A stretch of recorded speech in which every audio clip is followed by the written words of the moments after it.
Hello guys! Hello Sagittarius! Welcome dito sa aking channel, Kapalaran 888. Welcome! Alamin natin kung anong messages, vibration, gabay energy para sa inyong lahat. Ito ay para sa lahat ng Sagittarius friends natin na nanonood. General weekly tarot reading para sa lahat. So, I hope na makuha mo yung energy ha. Okay, Sagittarius. Meron kang first 3 cards dito. Unang pwedeng maranasan mo sa linggong ito is emotional healing, 'di ba? So dito sinasabi na ang nakikita ko sa iyo dito, pwedeng resonated ito sa mga Aries. Panoorin mo yung Aries kasi pwedeng pareho lang naman kayo ng energy. Sa barahang ito sinasabi na may mga hatred ka, heartaches, pain, hatred, resentment ng mga old emotional pain siya. So ang dami-dami mong mga bit-bit na mga araw-araw mong dala-dala yan eh. Sa puso mo, parang marami kang grudges. Marami kang kinikim-kim na galit. So, ang sabi ng baraha sa'yo dito, kailangan natin na i-prioritize yung emotional healing. Kailangan natin maka-move on from old emotional pain para matanggap mo na yung new blessings and love from the universe and sa ating Panginoon. Kasi parang yun yung nagiging hadlang para makuha mo kung ano talaga tong overall success na dapat ay para sa'yo. 'Di ba? Hindi nakakapasok yung success na to, yung prosperity, yung abundance, dahil nga sa wala silang lugar sa buhay mo. Ganun din, if yung bahay natin, 'di ba, punong-puno ng mga gamit, hindi tayo nagde-declutter, hindi tayo naglilinis, tapos may gustong magbigay sa atin ng regalo, ng appliances or kung ano pa man, hindi mo yun tatanggapin syempre kasi saan mo ilalagay? 'Di ba? So kailangan mo munang i-declutter yung emotional mo. Alisin natin yung emotional pain, old emotional pain. Tanggapin natin kung ano yung parating. Okay? Be yourself. Okay, be yourself. Yun yung sinasabi ng baraha.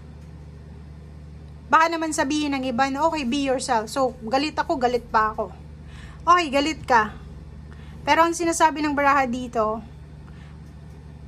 kung gusto mong hindi makapasok yung blessing sa buhay mo, manatili kang galit. Manatili kang bitter. Parang ganun.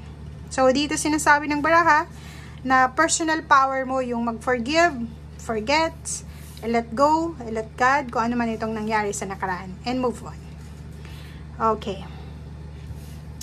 May Sagittarius dito na nag-aaral siguro. Nag-aaral sila ng musical instrument, nag-aaral sila ng isang craft, ng talent or skills, and sinasabi ng barahan na kung gusto mong maging confident dyan, or kung gusto mong maayos or makuha kung ano yung perfection, mag-practice ka. So, practice makes perfect, 'di ba?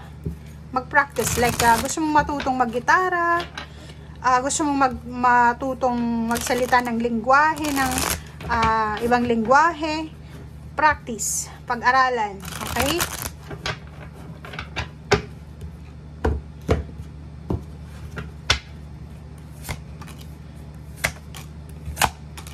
Okay, Saigi. 9 of Michael. O, diba? Tingnan mo, oh. Sinasabi ng barahan na useless yung pag-aalala. If ever nag-aalala ka, useless yon. Hindi importante yung pag-aalala. Mag-focus ka lang sa thoughts na positive. Okay? Really, yun na ngayon, diba? Kung makikita mo, it's a confirmation dito na emotional healing, 9 of Michael, release feelings of regrets, guilt, or worry. Okay? Give it to your angels. Give it to your guides sa ating Panginoon. So, yun yung sinasabi ng baraha dito. And, etong situation na to na nangyayari sa buhay mo, hindi mo to deserve. Diba? Hindi mo deserve na dalhin yung mga sakit ng nakaraan. Hindi mo deserve yan. Diba? So, i-release mo yung sarili mo sa attachment na yan. And i-consider mo yung more positive, uplifting na approach. Yun, positivity guys. Kailangan mo ng positivity sa buhay mo. Okay? So, may opportunity ka na ma-improve lahat ng plano mo. So, makinig ka lang sa sinasabi ng intuition mo para sa accurate na guidance. And harapin mo kung ano yung kinakatakutan mo. Okay? Huwag kang matakot. Harapin mo kung ano yung kinakatakutan mo. Okay?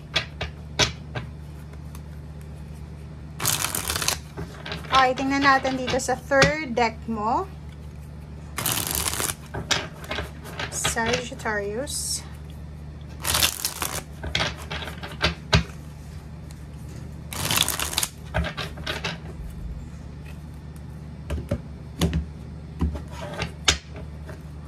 Okay, first card. So, diba?